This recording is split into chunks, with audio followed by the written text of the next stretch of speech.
ایک ایران میں سید عالم دین ہے، خطیب ہیں، آغا مہدوی ان کا بھی نام ہے، آغا مہدوی نیا کہتے ہیں انہیں. تو انہوں نے ایک مرتبہ بیان کیا کہ میں 40 پر زیارت پہ گیا ہوا تھا کربلا معلیٰ. تو پہلے کاظمین گیا زیارت پر، تو سن رکھا تھا کہ چونکہ 40 پر بہت مہمان نوازی ہوتی ہے اور کافی اہتمام ہوتا ہے، تو وہ خاص اپنے ساتھ یعنی پیسے لے کے نہیں گیا ہوا تھا.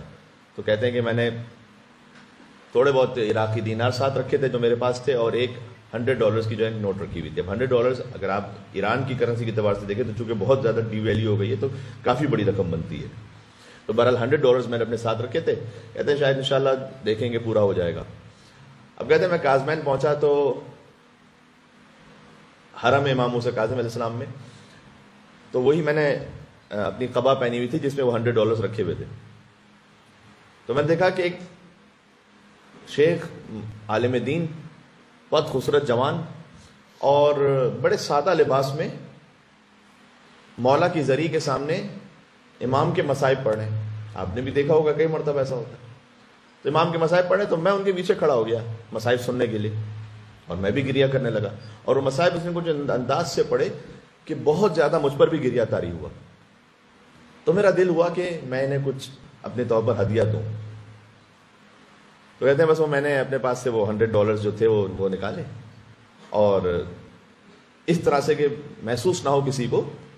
جب ہم کہتے ہیں نا کہ آپ اپنی مٹھی میں اچھی طرح سے اس کو بند کر کے ان کے ہاتھ میں دے دیتے ہیں. اچھا انہوں نے بھی اس طرح سے جب میں نے دیا انہوں نے لیا، اور انہوں نے بھی کر کے دیکھا نہیں اسے کہ کیا ہے، اپنی جیب میں رکھ لیا، اور پھر وہ مصائب اور آگے پڑھنے لگے. اب میں جب آگے چلا تو میرے دل میں خیال آیا کہ میں انہیں بتا دوں کہ $100 ایسا نہ سمجھے کہ 2000 تومان ہے. بھائی یہ مثال کے طور پر 1 ملین تومان بنتے ہیں آج کے حساب سے. تو میں واپس پلٹا اور میں نے ان سے کہا کہ یہ جو میں نے آپ کی خدمت میں ہدیہ دیا ہے یہ $100 ہے، سنبھال کے رکھیے گا. تو بہت زیادہ رونے لگے، گریہ کرنے لگے. بھائی آپ کیوں گریہ کر رہے ہیں؟ کہ اس لیے کہ بس میرے پاس بھی کچھ نہیں تھا، میں آ گیا مولا کی زیارت پر 40 پہ، میں نے سوچا آ جائیں گے، زیارت ہو جائے گی. تو کیا زیارت تو ہو رہی ہے، رہنے وغیرہ کا انتظام بھی مولا کہیں نہ کہیں کر ہی دیتے ہیں.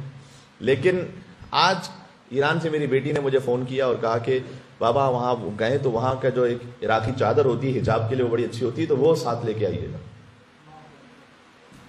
اور 1-2 چیزیں اور انہوں نے کہیں، در نجف ہے، یہ ہے جو خاص عراق کی سوغات ہے، 1-2 باتیں کہیں جو ہدیے کے لیے آپ دیتے بھی ہیں ویسے معمولاً، لے کے آئیے. کہا کہ میرے پاس کچھ ہے ہی نہیں.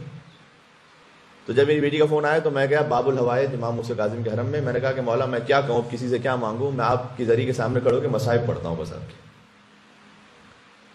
تو بس میں مصائب پڑھنے لگا. کسی کو نہ کہا تھا نہ کچھ. امام موسیٰ کاظم علیہ السلام جانتے تھے، انہوں نے یہ اہتمام کیا، انہوں نے آپ کے دل میں بات ڈالی کہ آپ نے جو کچھ تھا وہ آپ کے پاس، وہ آپ نے مجھے سپرد کر دیا. اس سے یہ اہتمام ہو گیا کہ میں اپنی بیٹی جو اس نے مجھے کہا تھا میں خرید کر لے جاؤں گا ایران، تو وہ خوش ہو جائیں گی میری بیٹی. من توکل علی اللہ ظل، یہ مولا کا کلام ہے. جو اللہ پر توکل رکھے اللہ اسے اپنی سایہ رحمت میں لے لیتا ہے.